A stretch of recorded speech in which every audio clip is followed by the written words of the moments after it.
रूस और भारत के संबंध किसी से छिपे नहीं हैं। दोनों देशों के बीच गहरी दोस्ती है और समय समय पर दोनों देशों के प्रमुख एक दूसरे की तारीफ करते हुए भी नजर आ ही जाते हैं।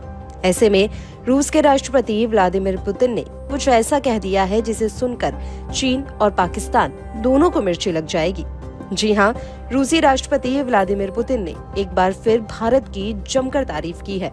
उन्होंने दोनों देशों के रिश्ते को ऐतिहासिक बताया। भारत की आजादी में सोवियत संघ की भूमिका पर प्रकाश डालते हुए रूसी राष्ट्रपति व्लादिमीर पुतिन ने एक बार फिर इस बात पर जोर दिया है कि भारत एक प्राकृतिक सहयोगी और दशकों से भागीदार है। रूसी राज्य मीडिया ने बताया कि गुरुवार को सोची में वल्दाई चर्चा क्लब को संबोधित करते हुए पुतिन ने भारत को एक महान देश कहा और ये भी कहा कि मॉस्को और नई दिल्ली सभी क्षेत्रों में सहयोग बढ़ा रहे हैं। पुतिन ने पूर्ण सत्र में कहा कि हम भारत के साथ सभी दिशाओं में अपने संबंध विकसित कर रहे हैं। भारत एक महान देश है।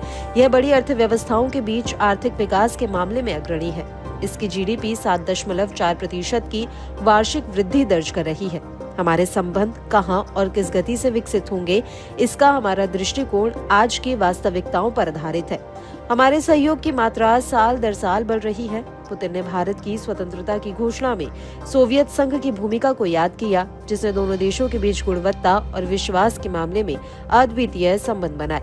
पुतिन ने कहा कि यह हमारे लिए सभी आयामों में द्विपक्षीय संबंधों को विकसित करने का आधार है। पुतिन ने ये भी कहा कि द्विपक्षीय व्यापार कारोबार लगभग 60 बिलियन अमेरिकी डॉलर है।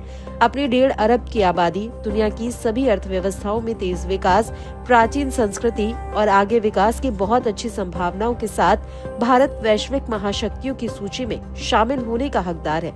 भारत और रूस के बीच सुरक्षा क्षेत्र और रक्षा क्षेत्र में संपर्क विकसित हो रहे हैं। देखें कि कितने प्रकार के रूसी सैन्य उपकरण भारतीय सशस्त्र बलों की सेवा में हैं। इस रिश्ते में काफी हद तक विश्वास है। हम सिर्फ भारत को अपने हथियार नहीं बेचते हैं, हम उन्हें संयुक्त रूप से डिजाइन करने के लिए संयुक्त अनुसंधान में भी लगे हुए हैं। इस बीच गुरुवार के कार्यक्रम के दौरान पुतिन ने ब्रिक्स समूह की संभावनाओं पर भी बात की, जिसके सदस्य रूस और भारत दोनों हैं। रूसी नेता ने कहा कि ये दोनों देशों और लोगों के बीच संबंधों की आधुनिक, मुक्त और गैर ब्लॉक प्रकृति का एक प्रोटोटाइप है। इस साल अक्टूबर में कजान में आयोजित 16वें ब्रिक्स शिखर सम्मेलन के दौरान रूस ने एक प्रतीकात्मक ब्रिक्स बैंक नोट का अनावरण भी किया था।